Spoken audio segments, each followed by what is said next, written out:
અધિકારી સાહેબ આ મોન જંગલ માં છો લઈને આવ્યો ભાઈ તને જંગલ ખોટું લાગે? ઓય ઘણી લીલોતરી છે, બધું જ સુંદર છે. તો હું આપણા ગામમાં લીલોતરી નહીં, ઓય થોડી વધારે લીલોતરી તો થોડી ઓછી લીલોતરી છે.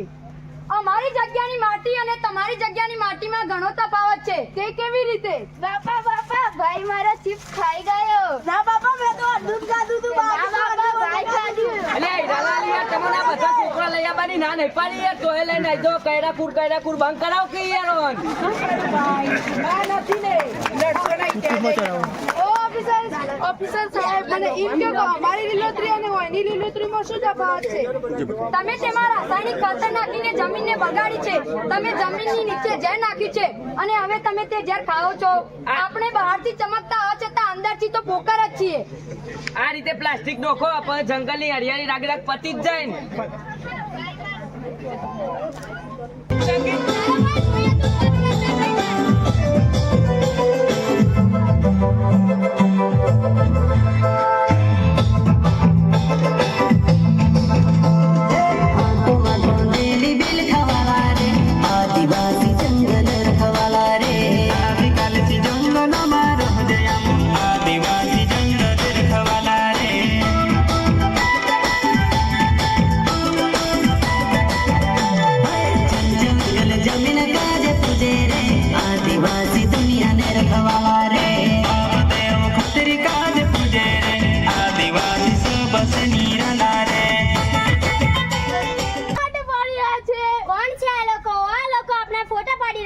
આ કૃષિ અધિકારી સાહેબ છે, તમને મળવા આવ્યો.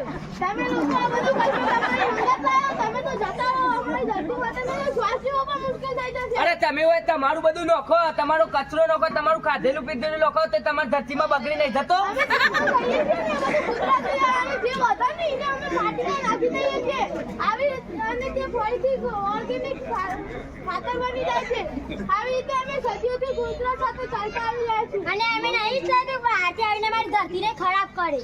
તમને શું લાગે આઝાદીની લડાઈ 1857માં થઈ હતી? તે પહેલા પણ 1854માં જાનુ અને ફૂલો નામની બે બહેનોએ પોતાના ઝાડ જંગલ અને જમીનને બચાવવા માટે અંગ્રેજો સામે લડાઈ લડી હતી, પણ તેમને સજા થઈ હતી.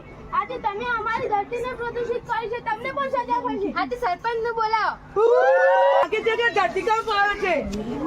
તમે તમારા પુરાણો અને ધાર્મિક ગ્રંથોને અમુક અંશે અનુસરો. અમને માફ કરી દો ધરતીમાં, અમને માફ કરી દો. તમારા રક્ષણ માટે અમે બનતું બધું જ કરીશું. રાસાયણિક અને જંતુનાશક દવાનો ઉપયોગ બંધ કરી કુદરતી ખેતી કરી ઓર્ગેનિક ખોરાકનો ઉપયોગ કરીશું.